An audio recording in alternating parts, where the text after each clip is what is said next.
to the WealthBridge Capital Management Podcast. As a fully independent registered investment advisor, WealthBridge Capital Management offers over 100 years of combined experience. We focus on building close and collaborative partnerships with investors age 50 and up. And because we concentrate exclusively on retirement issues, our tools, technologies, and insights are always at the forefront of industry knowledge. Wise investors choose WealthBridge Capital Management because they want to work with a firm they can trust to manage their entire financial life. And we do this for one all-inclusive asset-based fee. We handle the stress of the marketplace so you don't have to. And you can retire with confidence knowing that your wealth will last throughout your lifetime and beyond. Today, we will be focusing on individuals and small businesses. As financial advisor, Nick Fisher shares details from two of our government's most recent actions, the CARES Act and the SECURE Act. During Nick's talk, he will cut through the clutter and break down these complex acts so they are easy to understand. So without further ado, here's Nick Fisher to share with you today's topic, 10 financial planning opportunities from the CARES and SECURE Acts. Hey everyone, and welcome to the WealthBridge Capital Management Podcast. My name is Nick Fisher, and I'm one of the financial advisors on the team. And today I'm going to go over two different recent government actions, including the CARES Act that I'm sure you've seen a lot about in the news lately, that President Trump just signed into law on March 27th to help as a stimulus for the coronavirus. And then also the SECURE Act, and that became law on December 20th of 2019. I always love how every one of these acts, they can't seem to come out with it without introducing some sort of acronym with it. So if you want to know the full name of the CARES Act, it's actually the Coronavirus Aid, Relief, and Economic Security Act. It's a $2.2 trillion stimulus package. It's the largest emergency aid and package in U.S. history, which is pretty crazy to think about. And then there's the SECURE Act that stands for Setting Every Community Up for Retirement Enhancement Act. Many may not be as familiar yet with the SECURE Act, just considering how crazy 2020 has been so far. So we wanted to be sure and hit on both of these for you today. And I know I could be here all day long, put a ton of people to sleep, just going through all 335 pages of just the CARES Act alone. So for both your sake and mine, what we wanted to do was break down the top 10 different planning opportunities within these two acts. There's many different provisions in here for individuals and businesses, both large and small, but our highlights wanted to focus more on the individuals and small businesses who are most impacted by this. So with that said, we'll get started here on the top 10 planning opportunities from the CARES Act and SECURE Act. And number one is loans for small businesses. Many small businesses have been forced to shut down and close their doors, and this has obviously been a huge strain on their income and overall business structure in general. So one of the areas that the government's trying to help is through what's called the Paycheck Protection Program. Essentially, it's a loan that is going to be forgiven if you basically keep people on the payroll. So it's available for any small businesses with less than 500 employees, other private nonprofits, veterans organizations, etc. So this can be forgiven if all employees are kept on the payroll for 8 weeks, and if the money is used for payroll, rent, mortgage interest, utilities, and also the 75% of the forgiven amount must have been used for payroll. So basically, it's a good opportunity here to try and keep your employees on the payroll. The other one is going to be the Economic Injury Disaster Loan Emergency Advance. This one provides up to $10,000 of economic relief to businesses that are currently experiencing difficulties from this virus. So with all of the stress going on, this is definitely a good opportunity to be able to get just the $10,000. That's a loan advance that does not have to be repaid. Again, it's a program for any small business with less than the 500 employees, and also the sole proprietors and independent contractors out there as well. Good opportunity for those people who traditionally may not have had as much help, that you can get some assistance from this too. Number two is on the other side of things, but still for small businesses, is enhanced retirement savings. With the SECURE Act, one of the things that they did was they allowed unrelated small businesses to band together to offer retirement savings for their employees.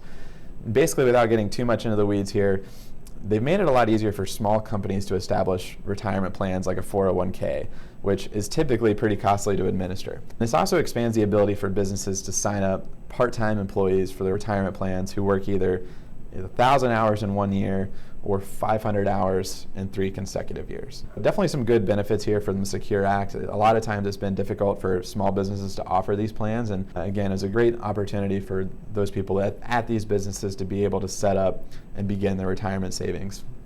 Number 3 is unemployment. If you've seen the charts lately, I'm sure you've seen this taking off like an absolute rocket. I'm sure if you haven't experienced this yourself, you probably know someone who has been impacted by it, but it has been extended to those who are not traditionally eligible. So this includes self-employed individuals, independent contractors, again, anyone getting those 1099s or those with limited work history. A great opportunity that you need it. It has been extended, so this is at least an important resource for many of you who have been impacted. Number 4, RMDs, or required minimum distributions. I'm sure if you are taking them, you know exactly what these are, and if you aren't taking them yet, you're going to be very well acquainted, but basically this is a way that Uncle Sam is going to force all of us to pay a tax on our retirement savings based on our life expectancy. First off, with RMDs, you've always had to take it starting at age 70 and a half. Now, under the Secure Act, that age has changed. Now it's gone from 70 and a half to age 72. And this is for anyone who has turned 70 and a half on January 1st of this year, 2020, or later. So if you turn 70 and a half January of this year or later, you now can take your RMDs at 72. So that gives you some extra time. If you don't need the money from your IRAs, it gives us some extra time to be able to grow and stay invested before you need to take that money out. This is an extremely important topic just because if you don't take your RMDs, the IRS is going to hit you with an enormous 50% penalty. So you definitely want to make sure you're staying on top of this. However, the positive news for 2020 under the CARES Act is that 2020 RMDs have been suspended for those over age 70 and a half. This is a huge benefit anytime the market has gone down to not have to withdraw while your account has declined. So if you've already taken out your 2020 RMD and you don't need the funds, you can actually roll this distribution back into the plan within 60 days of receipt without being subject to any tax. So if that applies to you, definitely let us know. We've probably already contacted most of you, but if there's anyone else out there that this resonates with you and your advisor hasn't talked with you about it, we'd be happy to assist and provide guidance. It is important to note, though, that anyone who has an inherited IRA, so if you inherit an IRA and you're a non-spouse, you are still subject to withdrawing RMDs under the 2020 CARES Act. So you still need to take those.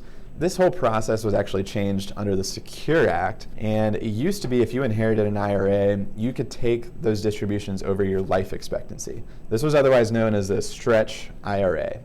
But now you actually have to take those distributions over a 10-year period. There's really no exceptions here. This is a huge coup for the government just to be able to collect more taxes quickly versus small amounts over a long period of time. But for example, let's say if you're 35 years old and you inherit an IRA from your grandparent, it used to be that you could take distributions over your lifetime, maybe for 50 years or more. But now you have to take that money out in 10 years. And so if you think about it, if you let your account grow and continue to go for 50 years and you only had to take a small amount out over your life expectancy, it's going to be able to grow a lot more than if you're going to have to withdraw it within the 10-year time frame. It is a tough benefit when it comes to the individuals. Definitely another way that the government's going to be able to raise some taxes here. But if you have an estate plan that leaves retirement accounts to your heirs, this is definitely a good time to review this and determine whether any changes need to be made. Number 5 here is 401k and IRA distributions. Under the CARES Act, individuals can actually take a hardship withdrawal. So if you've negatively been impacted by COVID-19 during 2020, you can take up to $100,000 per individual. And then what you can do is you're not subject to the 10% early withdrawal penalty. So if you're under age 59 and a half and you take this income, you're not subject to the 10% penalty, but this is still taxable at your ordinary income tax rates. That being said, you can also repay this loan as a loan back into the 401k or IRA over 3 years without having to pay the income tax. So a good benefit here, if you're able to pay that back, that's great. But if you truly need the funds, this is a positive thing that you don't have to take that 10% penalty with the withdrawal. Another new rule under this IRA distributions is with the Secure Act is that parents are actually now allowed to withdraw up to $5,000 from their plan for birth or adoption expenses, and without having the typical 10% penalty again that comes from withdrawing before age 59 and a half. You'd still have to pay the taxes on the withdrawal, so really this should be used as caution. I wouldn't really recommend this to many people. If you can avoid it, you'd rather not take from the retirement bucket for something like expenses for a newborn. However, it's good to have the flexibility nonetheless, and something else to be aware of for any of you new parents out there. Number 6, traditional IRA contributions. With more and more Americans working longer, this is actually a welcome sight under the Secure Act that now allows people, if you're over age 70 and a half, you can still contribute to a traditional IRA if you're still working. That allows, again, a contribution of up to $6,000 a year if you're under age 50, or $7,000 a year with the catch-up if you're over age 50, and that contribution is deductible for a traditional IRA. So this is an added benefit here for anyone who's over age 70 and a half, that if you're still able to save and still working. Number 7 is the recovery rebates for the CARES Act. I'm sure you're very well aware of this. As of now, I know people probably still haven't received the stimulus from the government, but any individuals earning less than $75,000 in adjusted gross income, you can expect a one-time cash payment of $1,200. Married couples actually get a check, so basically it'll be $2,400, and then you also get a $500 check per child under the age of 17.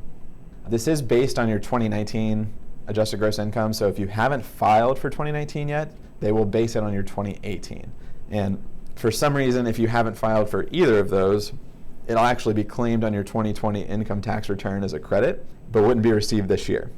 So this is going to be something that's paid automatically out to your checking account on file with your last tax return. It will be direct deposited for you. Really a good planning opportunity here for those of you, if you're lucky enough that you not have your income impacted by this crisis and you don't necessarily need these funds. It's a good opportunity to make sure you're putting money towards an emergency fund, making sure you have enough money on the sidelines, putting it towards credit card balances, especially if you have them. With the high interest rates, it'd be a good opportunity to pay that down. And if you've done both of those and you're fortunate, you don't need the money in an emergency fund, you've paid off all of your debts, you could look at investing it as well. And then if you don't need the money at all, the other option is just donating it to charity. And that brings me to my next point, number 8, which is charitable deductions. Perhaps one of the least known items in the CARES Act, and it actually allows for individuals to take a tax credit for up to $300 of charitable contributions for the year. And that's even if you're taking the standard deduction. So typically, you can only use charitable contributions to your benefit if you're itemizing your deductions. And that became a lot harder for folks now that the standard deduction was increased to $12,000 for filing single and $24,000 for married couples. Definitely some good news. It's $300 and everything helps. So good reason to support your favorite charities during difficult times like this. Number 9, tax return and payment deadlines. The original due date of April 15th for taxes has been extended, so now it's July 15th. So this applies for both unpaid 2019 taxes and then also any 2020 quarterly estimated payments. And this is not only federal, but also Ohio cities, and most other states filing requirements as well. The big planning opportunity with this deadline being extended is it also counts towards the contributions related to IRAs, your Roth IRAs, your HSAs for the 2019 tax year. You actually still have until July 15th to make a 2019 contribution if you haven't maxed those out. So if you have the cash available and you're fortunate enough that you don't need the funds from the recovery rebate, let's say, it'd be a great place to consider saving into to maximize your 2019 contributions, and then it would still allow you to contribute for 2020 thereafter. All right, and number 10, final thing is student loan relief and college savings changes. Obviously, student loans have become a huge issue in this country and a hot button topic, but it's great to hear that with the CARES Act, anyone out there with direct federal loans don't have to pay them. This is through September 30th of this year. So everyone is automatically being put into forbearance. Zero interest is going to be owed or accrued between now and September 30th. If you're anyone that maybe, this is more of a niche topic, but anyone going for public service loan forgiveness, if you're trying to get the forgiveness and you've suspended your payments for these months, these payments will still count even though you're not making the payments. Again, an added benefit there from the CARES Act and from these changes. This is important though that it's only for federal loans, so many private lenders are still providing relief, but you're going to have to check with each of your providers for that. And then finally, with the Secure Act, there was an additional benefit that came from this that allows for 529 accounts to pay for qualified student loan repayments, and that's up to $10,000 annually. I know it may be tough to say that if you have student loans, you probably still don't have money in your 529s, but again, it's another benefit of what you can use 529 plans for. Definitely a welcome sight for many. It's a great opportunity if you have student loans and if you also have credit card balances or other debts that are high interest. You would definitely be a good choice to not pay on the student loans and now try to send all of that additional money into your credit cards or build your savings, do some other things that you can to put yourself in a better position coming out of this. So that's all 10 topics, and I know that was a ton of information, and basically if there's any questions or anything, definitely let us know. If any of this has resonated with you, I know there's no doubt that this has been a completely unprecedented time in our nation's history and has been devastating for each and every one of us, some more than others. But hopefully these highlights shed some more light on just some of the steps that our government is taking to help us all get through to the other side of this. Again, if any of these details resonated with you, we'd love to talk. We hope that all of you are staying healthy, washing your hands so much that they're probably as dried up as mine are right now, and you're doing everything you can just to stay positive and focus on the things that you can control. I know it may be cliche, but this too shall pass, and we're here to help with any questions or financial planning needs that you may have. Thanks and take care.